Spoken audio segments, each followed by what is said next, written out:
తల్లి హన్న పాలు విడవగానే తీసుకుని వెళ్ళి ఎక్కడ వదిలేసిందట? పాలు విడవగానే తీసుకెళ్లి మందిరంలో వదిలేసింది. ఎంత బాగా పెరిగాడండి సమూయేలు, ఎంత బాగా పెరిగాడు.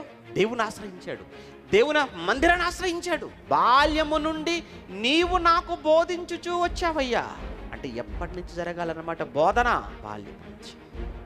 ఎప్పటి నుంచి శిక్షణ? బాల్యము నుంచి.